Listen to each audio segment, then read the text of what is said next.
So Teresa mentioned the Global Public Health, or GPH, unit of our business, which was founded in 2003. And it has a simple yet very ambitious vision. And that's innovation for all, everywhere at the same time. So three main themes: innovation, inclusion, and timeliness. And that gets translated into a mission to make relevant innovations that save lives, cure patients, and prevent disease available, affordable, and accessible for underserved populations. So that's the goal that we are trying to achieve. In focusing on that, we have four main areas in our R&D. We go beyond R&D in GPH. We have an operational group, we have an access group, and we certainly focus on programs and partnerships as well. And so in R&D, two of our main focus areas, of course, is in tuberculosis and in HIV, where our programs are very extensive. But also on the access side, we're ensuring access to quality mental health care and to promote well-being in the mental health setting, as well as systematically eliminating soil-transmitted helminths or worms. So those are our core focus areas, but beyond that, we have other areas of interest, which include new vector-borne diseases, such as dengue, that I'll speak a little bit about. You'll hear about vaccines and the work that we're doing from Valerie in the next talk. And we're also focused on global health security. So again, the breadth of activities that our GPH group is involved in. Our HIV portfolio is very extensive and is really designed to reduce morbidity and mortality in those that are infected. So we have six areas really that we focus on. One is to simplify and advance therapeutics, including long-acting regimens, which I'll talk about. So that's what people traditionally think of us, pharmaceutical companies, around antiretrovirals. But we're also working to expand access to treatment, to engage and to educate communities. We're working towards exploring prevention methods for women through our partnership with the International Partnership for Microbicides to develop a Rilpivirine-based vaginal microbicide.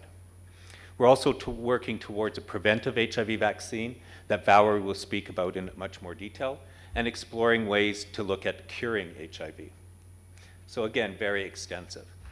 As Teresa mentioned, we've, over the years, have brought forward 3 unique molecules, antiretrovirals, for the treatment of HIV. But beyond that, over the years, we've expanded that or further innovated on those molecules to work on combination products. So we have a total now of actually 8 different products that we brought to the market.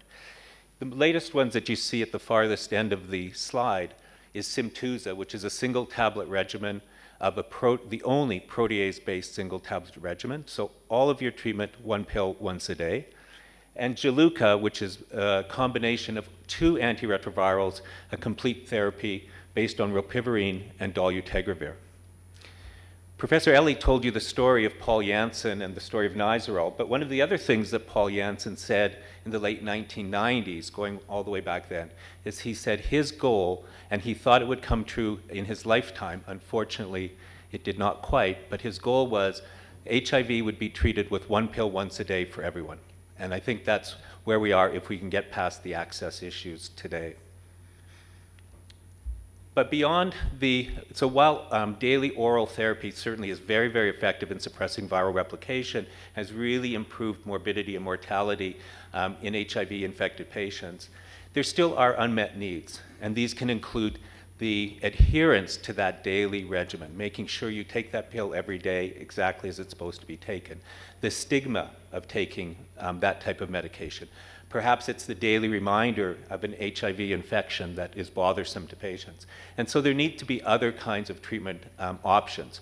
We need to make sure that we have options that fit people's lifestyles, rather than trying to have people fit their lifestyle into specific treatment regimens.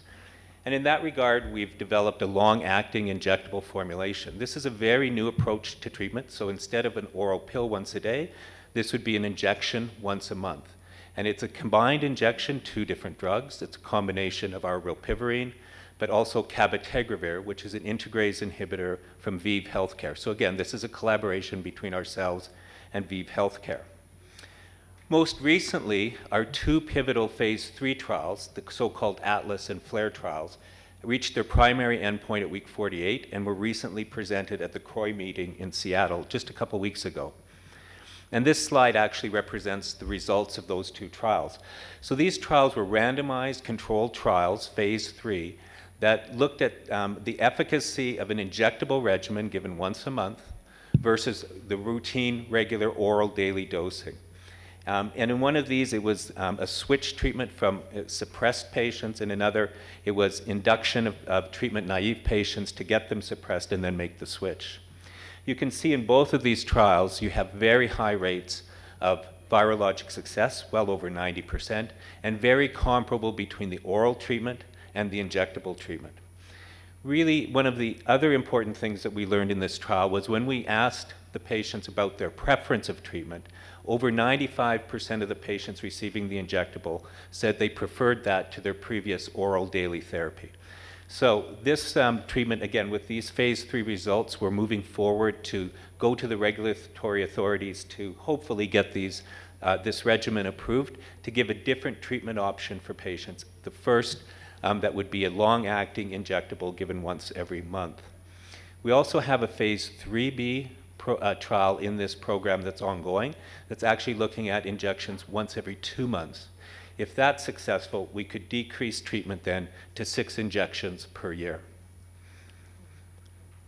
But in addition to, again, focusing on antiretrovirals and products, we actually have data science projects going on. Yesterday, we talked a lot about machine learning and artificial intelligence.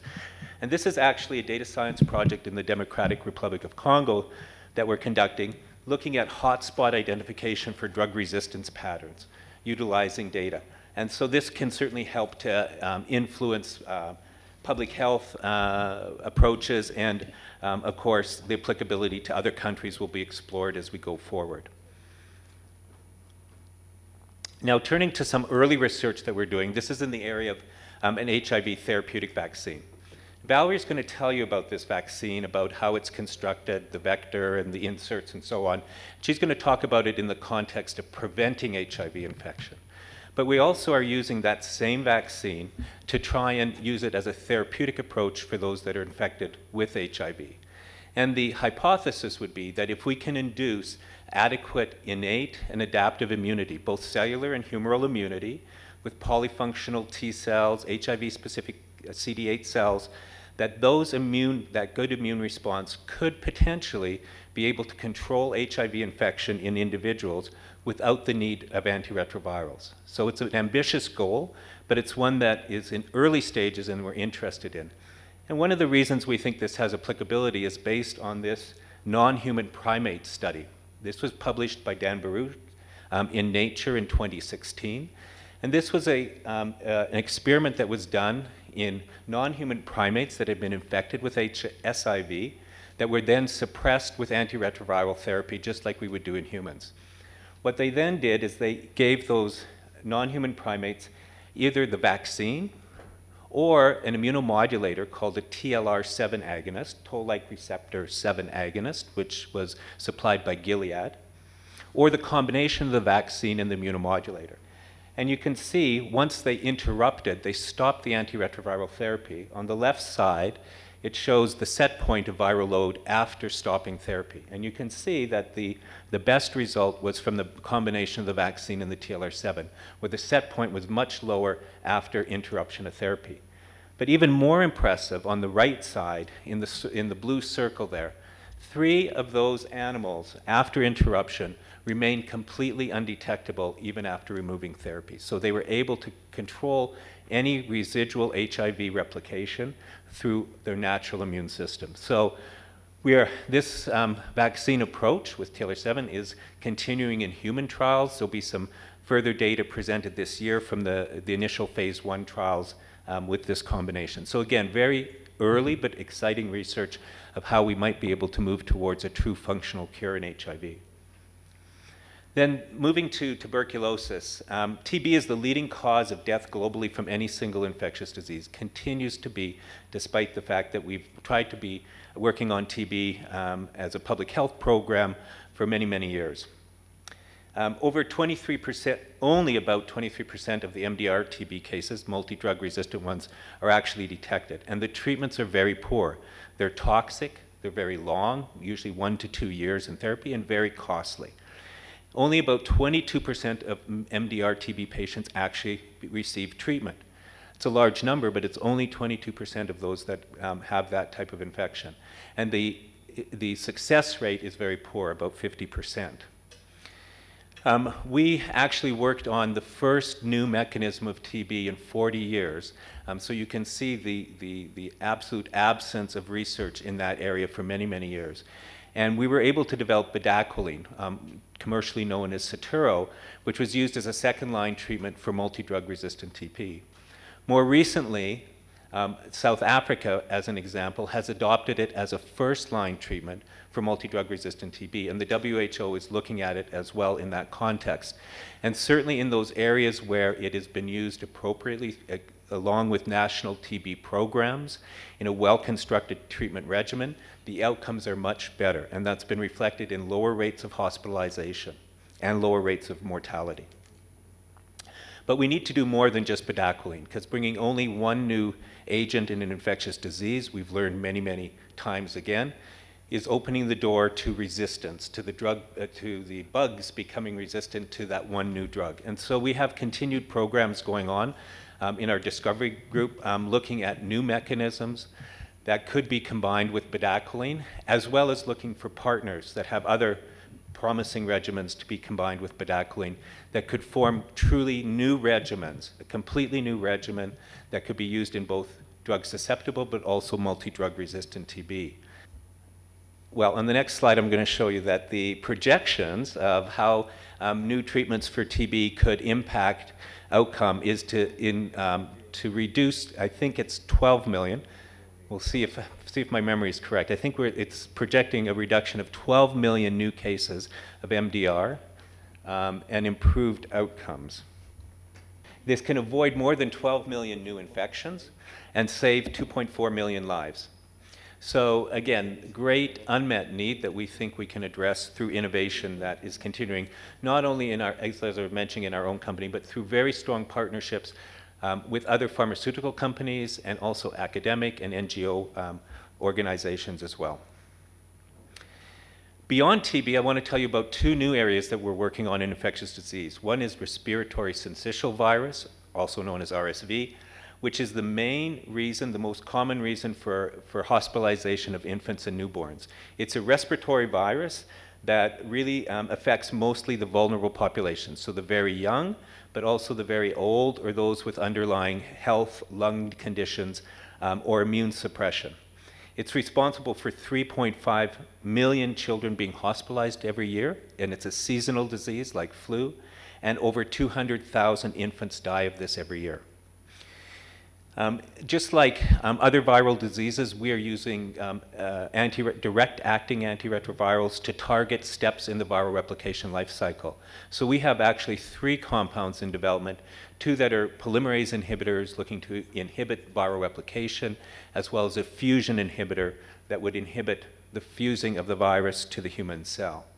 And we have phase 1 and phase 2 programs going on with these compounds. Now, hepatitis B virus, or HBV, is also a very significant unmet medical need.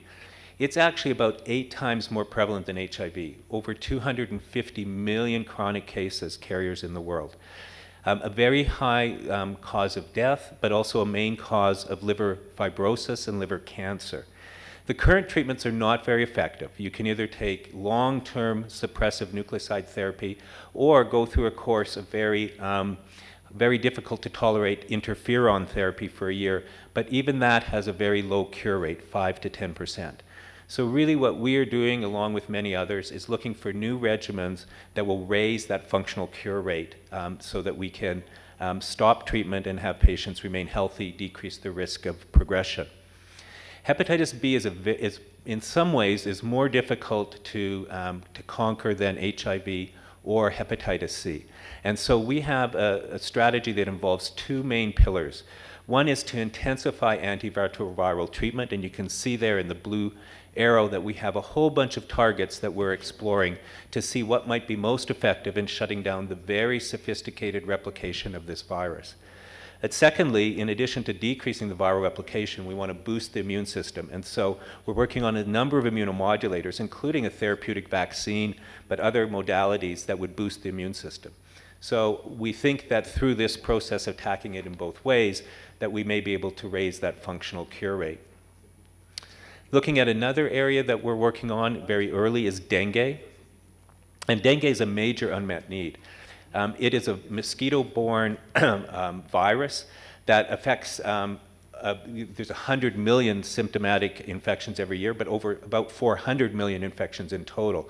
And you can see on that map on the upper right side that 4 billion people are actually at risk, given the distribution of the vector, this mosquito. There is no treatment at the current time. Treatment is symptomatic. And in some cases, the infection, if it recurs the second time, can cause a very severe hemorrhagic fever and dengue shock syndrome that can be quite fatal.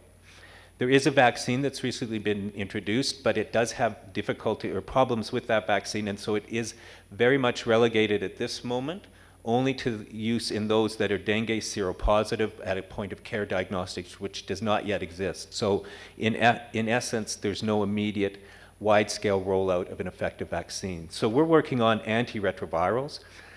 Dengue is a difficult one. If you look at the charts in the top left-hand side, what it shows you is from the time of infection that the course of the disease from when symptoms start to when it goes through the critical phase and into recovery is very short.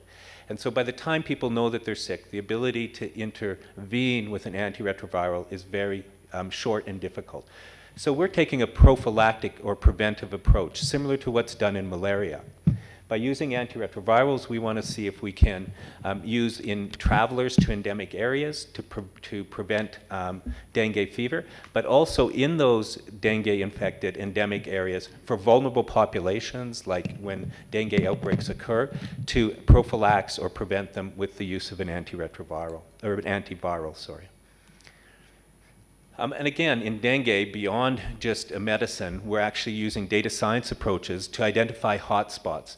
So that type of big data learning will help us to target our clinical trials to areas where dengue outbreaks are happening so that we can recruit those trials. But it also has applicability beyond that into community notification and prevention activities. And again, these are partnerships, as is noted on these slides.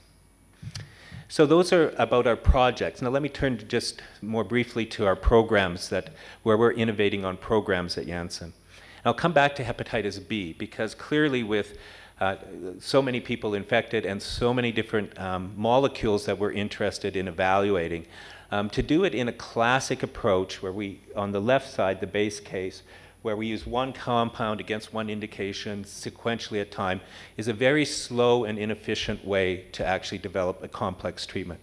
So we're looking at what's called a platform trial, sort of shown here on the right-hand side, where we use a number of different platforms across similar targets in a single operational unit in a platform. So what we design is a master protocol, as is shown here, which governs the entire study. Includes mainly the key study design elements that will remain common across all of the different interventions. And then, as represented in the colored boxes on the right, is for each drug, you'd have a specific indication, an ISA, intervention-specific addendum, that would be attached to the master. So it will be much more efficient for us in terms of recruitment. There's statistical efficiencies that are gained with it and operational efficiencies. And we think it's a much better way to conduct trials to get to the research questions much quicker in complex areas. Now, we're doing the HBV platform trial within our company because we have many different molecules in our pipeline. But just to show that this idea of a master platform is actually being applied across companies, as is evidenced with the European Union, so the EC sponsoring the so-called Pearl initiative, which is a consortium that is looking at platforms in the context of AMR. And the work package 5 that we're very much involved with is focused on a platform for TB trials. Again, the same sorts of principles, where we would develop selection criteria, new biomarkers, assess the feasibility of doing these within the context of public health settings, and make sure that this develops a sustainable plan for future implementation. Now, also we're involved in technology as being applied for disease management. So this is just showing very broadly across a number of areas that we're involved with in mobile health: Ebola, HIV, TB, mental health, where we're using different approaches that really utilize technology in an efficient way. So community engagement strategies, but we're also developing and installing identification tools that are important in vaccine regimens to make sure that you're getting the right vaccination schedule completed properly, implementing mobile technology. And all of this is helping to build capacity. And you can see that these sorts of activities are really a partnership across a tremendous number of different stakeholders. Now, I put this one in the Ugandan Academy, but I can't tell anyone here, teach anyone about Ugandan Academy. I'm here to learn about it, Rosalind. So I put this in here for completeness, but one of the things, and I just wanted to highlight this, one of the things that we actually are most proud of in the partnerships that we do is how the Uganda Academy has evolved over time. And we were very delighted to see that in the Access to Medicines Index, which really looks at how well companies are working to work for underserved populations and to provide better equity of our innovations and solutions, that this, the Ugandan Academy and our support of it was highlighted as a best practice by the Access to Medicine Index. So that really for us has been a very proud moment for that. And to see the number of beneficiaries supported, over 22,000 in the last couple of years, is really quite remarkable. This is our, and then to transition just to how we are innovative in supporting our people, because our people that work in GPH and infectious diseases are incredibly passionate about the work they do. That's a common theme, whether I worked in HIV in Vancouver or have come here, to see that same sort of passion of people that are involved. And so in our goal to support and innovate with people, we've got a few programs. One is a fellowship program. And this really is to build local drug development capacity networks across an end-to-end of drug development skills. And so we're offering a 2-year fellowship on-the-job training where people come to Janssen and they work end-to-end, hands-on in the drug development process.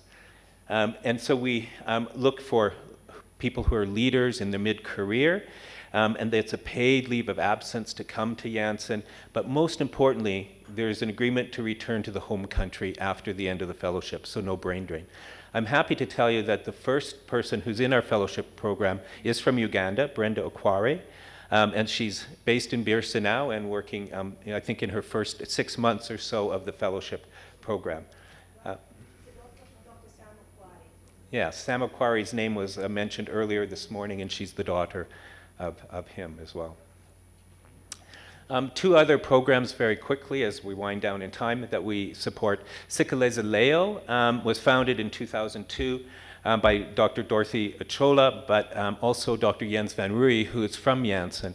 And we use, people from Janssen will come and spend time with Syncitial, focusing on children and education, but also water and sanitation programs here in Uganda. And lastly, we also support here in Uganda the PayPal project. So I wanted to conclude giving you hopefully that broad scope of activities that we do. We're not just a drug company, but we are interested in helping health for humanity. And so our infectious diseases and vaccines group works closely with our GPH group. So because we believe every patient deserves accessible, affordable, appropriate, and acceptable innovative medicines and solutions. Our innovation begins with discovery and development process, supported by programs and technologies that are focused on accelerating these programs. And we focus on, very importantly, on long-term sustainability, and we really try to place people and partnerships at the center of everything we do. The next speaker is going to be Dr. Valerie Oriol-Matthew, and she's coming from the vaccines team, so it's the Janssen vaccine team. Dr. Valerie Oriol-Matthew is a physician who studied from France, and she has a master's in strategic management, so you can actually listen to her her purpose, not only as a global medical affairs leader within Janssen Vaccines, but also the strategy that she takes within the vaccine portfolio that we have at Janssen. And she has also specialized in vaccines. So she's got 2 degrees in vaccine from the university, and she's supporting the Ebola and HIV vaccines today within Janssen. And the most important thing that Dr. Valerie does is that she is also a field expert, which means she doesn't work just in the vaccine space, but she also works closely with my team, the disease management team, to make sure that she can actually make whatever vaccine strategy is deployed country-specific and appropriate for that country based on the needs as well. So she has, she has policy expertise, regulatory expertise, and being part of global medical affairs and having that insight into the field makes it very easy for many of us within my team to work closely with her. So she's our pride and joy from Janssen Vaccines. We have a vision in Janssen Vaccines. And our dream is to bring transformational vaccines to the world. We have been inspired by our general manager in this, Johan van Hoof. And transformational vaccines, it means we would really develop vaccines that are addressing high unmet needs, disease with high burden, and disease which are not yet vaccine preventable. So that's driving us in our daily work. So I will tell you why we need vaccines today in infectious diseases. I will tell you also how we develop vaccines in Janssen, and then the last part of my presentation will be about what vaccines we have today in our portfolio. So first of all, infectious diseases are still very prominent in the world. Despite all the progress in antibiotics, antivirals, and etc., in the world there are still 3 out of 10 deaths which are caused by infectious diseases. And if you look at developing countries, it's 5 out of 10 deaths. So it's still very much a concern despite progress. And based on some WHO publications, if you look at the 10 global health threats for the future, 6 of them are infectious diseases. So there is still a lot of work to do in this space. And vaccination is really a wonderful tool in the field of infectious disease. They are a very highly public health intervention, very highly effective public health intervention. The impact of vaccination in the health, in the history, has been really tremendous. And somebody who is really well known in the field of vaccines, Stanley Plotkin, has even said that a part of safe water, which is really essential, nothing else, even antibiotics, had such an impact on the public health than vaccines. They have been impacted mortality, morbidity, and population growth in the past century. They are wide-reaching because they are protecting large communities. They have a rapid impact when you introduce a vaccine against an infectious disease. Sometimes in 1 decade or 2 decades, you already see a very impressive decrease of the disease, which is circulating, and even sometimes almost elimination of the disease. Vaccines are also life and cost saving. They don't only protect the people, but they also bring good economic outcomes. They have personal benefits. If you compare naturally acquired immunity and vaccine-acquired immunity, that's very different. With a vaccine, you don't pay with the suffering, you don't have the complications, you just educate your body to respond to a bug by mounting an immune response. But beyond these personal benefits, they also have community benefits. And I would like to explain you herd immunity. The vaccines prevent the transmission of the diseases. So if you reach a certain coverage of vaccines in a population, you will interrupt the transmission. So you will protect beyond the people who are already vaccinated in this community. But for that, you need to reach a certain coverage in the population. And the coverage you need to reach depends on the transmissibility of the disease. If you look at the graph to understand this a little bit better, and you look at the little blue people on the top left of the slide, it represents the people who are not immunized and who are healthy. If you introduce 2% in this population who are sick, the 2 red persons, very quickly the disease will spread from persons to persons, and very quickly you will have the full population, which is red on the top right in this graph, who will be infected. If you look at the bottom part of the graph, the people in yellow are representing the people who are vaccinated, meaning they have immunity against the disease. You still have few people who are not vaccinated, the few in blue. And if you introduce 2 people with the disease in this population, the 2 red people, it can maybe spread to few people who are not vaccinated, but it won't spread to everybody because every individual is surrounded with many protected people. So it helps really protecting beyond the direct protection. It has been seen with several vaccines already when, for example, vaccinating a large population of young children had impact on the elderly because the grandchildren were not transmitting anymore to the grandparents. That's the beauty of vaccination. Now I will tell you a little bit about how we develop vaccines in areas of unmet need.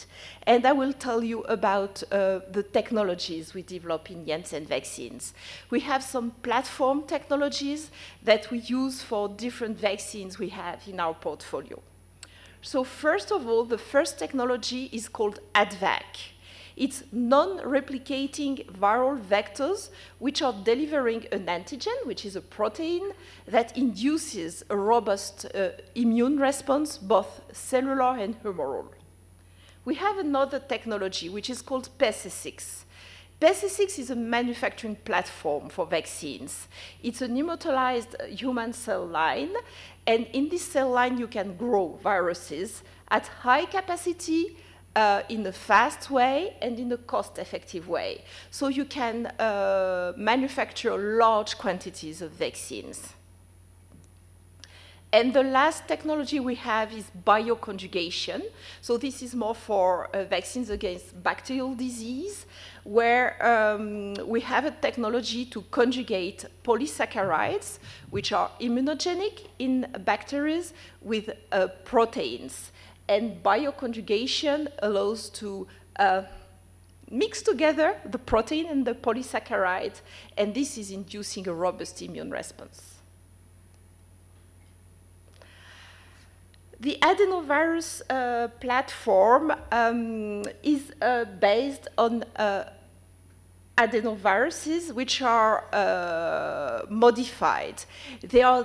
They have the gene, which is the gene that the virus needs for replication, that has been deleted. So it's why these adenoviruses become non-replicating. And this has created some space.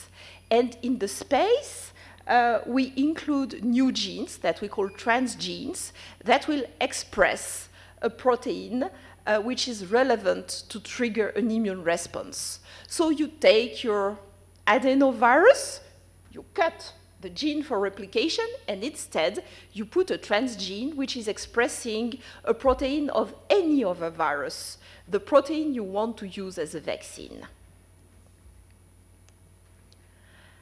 After AdVac vector is used as a vaccine, it enters the body, it enters human cells, and it will express the transgene. It will make the body producing proteins, but it will not replicate. And this triggers the immune response. And this AdVac-based vaccines is then quickly eliminated from the body. We have a long experience with these AdVac-based vaccines, and the adenovirus we use is adenovirus 26. We have already completed 29 studies, so either studies which are completed or the enrollment of a subject is completed. And it studies in many different areas, so Ebola vaccine, HIV vaccine, malaria vaccine, RSV, filovirus, Zika. In these studies, we had more than 5,000 adults, more than 1,000 children, and we had also a large panel of people, young and healthy people, but also HIV-positive people, elderly children, and also a large scope of countries, with many countries in Africa, but also Europe, US, and even Asia. And in all these studies, the safety and reactogenicity profile of the vaccines have been good. And we have also 4 ongoing studies which are representing almost 2,000 adults and 1,000 children. And it's also in a large panel of population profile and countries. Overall, this safety database on Ad26 vaccines has shown us that all these vaccines were safe and well tolerated. We had very, very few mild and moderate adverse effects of very rapid onset and short duration, and we had little fever. What happens basically, as with many vaccines, is the local reactogenicity, where you have some pain and redness at the site of injection, but we did not have any safety issue, any major safety issue. But even if you have great technologies, developing vaccines really takes a lot of time. And if you look at history, in the past, it was taking often 100 years, a century between the discovery of a virus or of a bacteria and the availability of a vaccine. At the end of the previous century, it has somehow decreased to few decades. But there is still big question marks. And today, the vaccine that everybody is expecting is an HIV vaccine, if it's feasible. And HIV has been discovered in 1983. So we don't know how many decades it will take to have this vaccine. But it's a lot of efforts to go there. What I explain here won't be feasible in Janssen vaccines without our partners. And we work with many different type of partners in the world. We work with government institutions. We have also support from NGOs like Bill and Melinda Gates Foundation. We work with a lot of academic centers and also with other companies. Now, I will tell you a little bit more about things which are very concrete, because it's the vaccines we currently develop. So, as I told you, based on these technologies, we have a full portfolio of vaccines in development. We don't have yet a vaccine which is approved and available, but we have a full team working towards this goal. We have 4 pillars in our vaccine development. One is HIV, and Brian spoke about our attempt to make HIV therapeutic vaccine, and I will speak a little bit more about our work to develop a HIV prophylactic vaccine. Another pillar is respiratory diseases, and we are working on vaccines against RSV and against influenza. Then we also develop bacterial vaccines. As you know, antimicrobial resistance is a very big concern today in the world. So we are trying to develop vaccines against bacteria which are currently very often resistant to antibiotics. And one of these is the extraintestinal pathogenic E. coli. So that's the strains of E. coli which are causing sepsis. And last pillar, it's the vaccines against global health threat, emerging diseases. And here we have some vaccines in development against Ebola and Zika, and I will speak a little bit about Ebola. By the way, let's start with Ebola.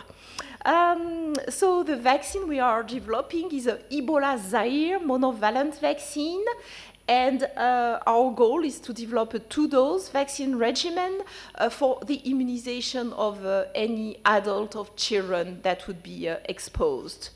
This development program started many years ago, but in 2014 it was accelerated because of the epidemic in West Africa.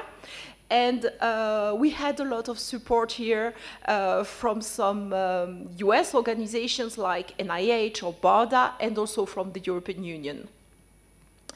As I said, it's a 2-dose vaccine, and what is special is that it is what we call a heterologous vaccine, because the 2 doses are 2 different things. You have received many vaccines in your life, and many vaccines come with several doses, but several doses of the same vaccine. But for some difficult bugs, we don't have this opportunity of making simple and easy vaccines. So we are trying to do something a little bit different, and it's what we are trying for both Ebola and HIV. So it's more complex vaccines with different compounds. So the first compound is based on this famous Ad26 vector that I explained you, and it's an Ad26 ZBOV. It means that the transgene, which is inserted in the adenovector, is coding for a glycoprotein of Ebola Zaire. And then it's followed by another vaccine, which is called MVA Bavarian Nordic Philo. It's based on another viral vector, which is a pox virus, and it is expressing several glycoproteins from Ebola Zaire, Sudan, Marburg, and also from Thai forest. And the second compound is developed in partnership with Bavarian Nordic. We had an extensive clinical program already running for this Ebola Zaire vaccine, and we have conducted many studies in Africa, in Europe, and in the US.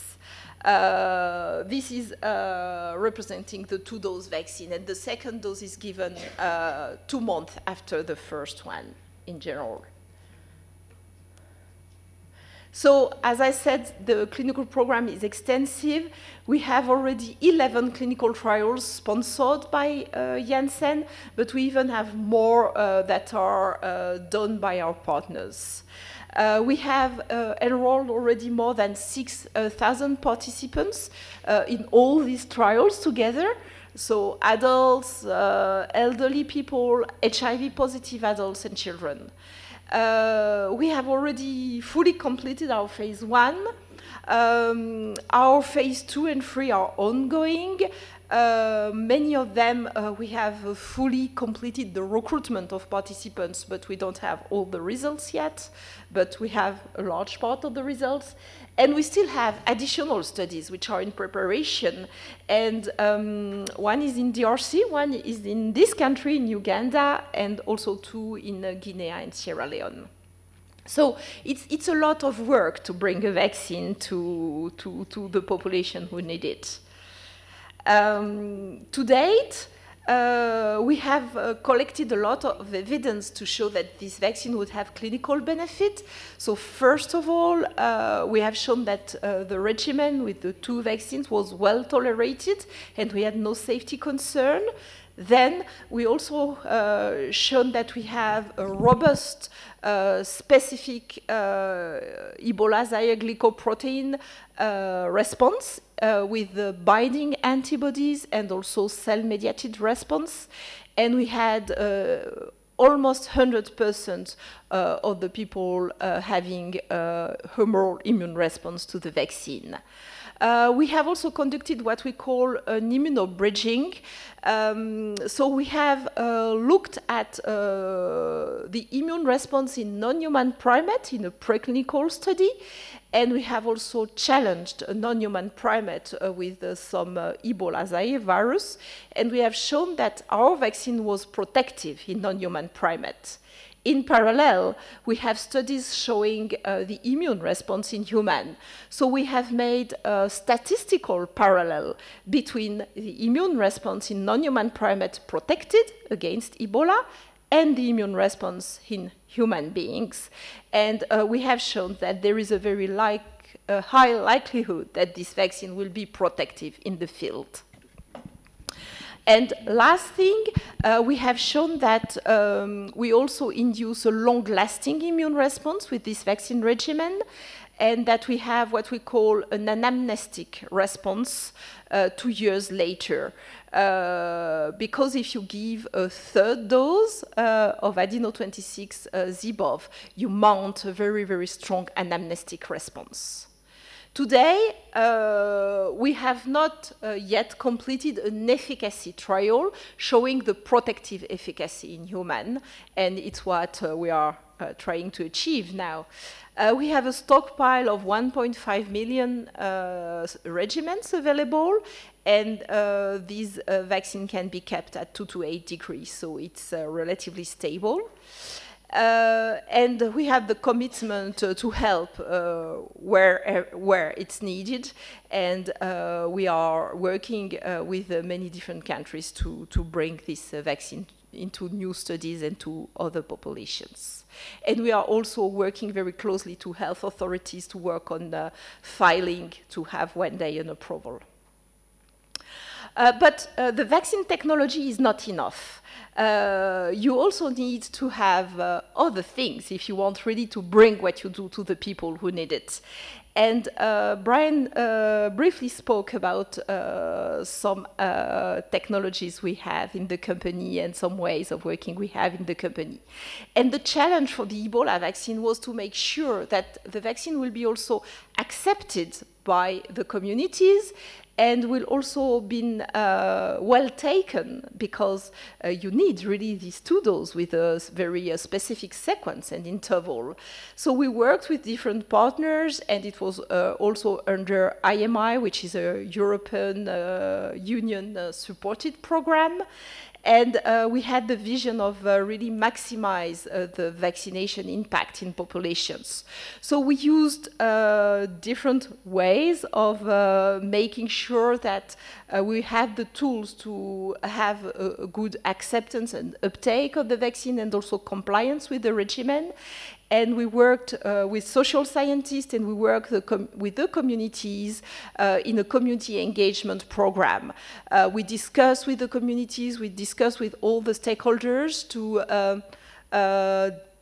listen to their questions, to provide them with more information, to raise the awareness, to manage also the rumors. And we also used some mobile technologies to call back the study participant to come for the following visits. And we also used identification tools. We used all these technologies in Sierra Leone, where we conducted our largest clinical trial, because in Sierra Leone, many people don't have ID card, and very often they have same name or very similar names or come from the same villages. So identifying people was a challenge. And thanks to all these technologies used together, we had very good participation in the study and very good retention of people in the study. Now, the 2 last minutes are for the HIV vaccine. So our goal here is to develop an HIV vaccine that would protect against the multiple subtypes of HIV-1. There is a lot of heterogeneity in HIV vaccine. Different clades are circulating in different continents, different countries. So our goal is to have a broad vaccine. We also use a heterologous vaccine regimen, combining different technologies. We use our Ad26 vector, but we also use proteins. That's a difficult thing to develop a HIV vaccine. There has been a lot of failures in the past. It's why we are trying with all the technologies we know. So we use viral vectors because they induce both a good humoral and cellular immune response. We have mosaic designs of the antigens. It means that the antigens that we bring are not representing only the clade B or only the clade C or only the clade A, but are representing the different clades. And we have also a protein which is used, and this is increasing the humoral response. We have studied initially this vaccine in non-human primates. And we have vaccinated non-human primates with a 4 vaccination regimen. The 2 first vaccinations were based on Ad26. The 2 following ones were a combination of Ad26 and GP140 protein. And with this regimen, we have shown a very good protection of non-human primates with 94% decrease of risk per exposure and 67% decrease of risk after 6 challenges.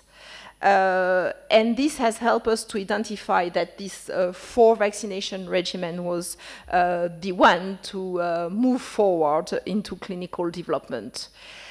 These non-human primate studies are important for us because there has been, as I told you, many failures in the past in the development of HIV vaccines. And the previous HIV vaccines were not having the same level of protection in non-human primates.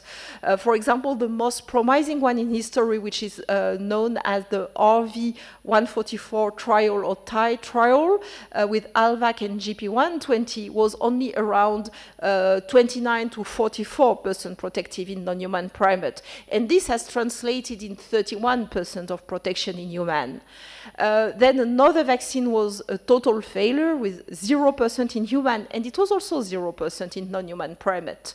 So the fact we have this good level of protection in non-human primate for us is the reason to believe and the reason to move forward with this development. And it's also why our external partners are supporting us very much to move forward the development of this vaccine. We have studied the immune response to this vaccine in also many human clinical trials. Now, one of these is approach where we also follow the humoral response represented by the clade C ELISA on the long term. And we see that we have a relatively good stability of the immune response over time. It's the blue line approach. And we see that over time, our level of antibody is even slightly higher than the level of antibody which was protective in NHP at the time of the challenge. It's the yellow line. So all these elements are pushing us to continue with this program and to put all our efforts in it. We have completed some phase 1, we have some phase 2A which are ongoing, but we have most of the primary analysis, and we have started a phase 2B, which is a proof of concept study in November 2017. This study is in sub-Saharan Africa. It is a randomized placebo-controlled study in young women who are at a high risk of HIV with 2,600 women. The participants are currently included in the study, and we will have to be very patient because the results of this study will be only mid-2021. So we still have almost 2 years from now to know if this vaccine will be protective or not. But we have great hopes. And similarly to what I said with Ebola, developing the vaccine is not enough. The way you do it is also important, and you have to do also other things to make sure that you do things well. And here in the field of vaccines, we are putting into action the good participatory practices.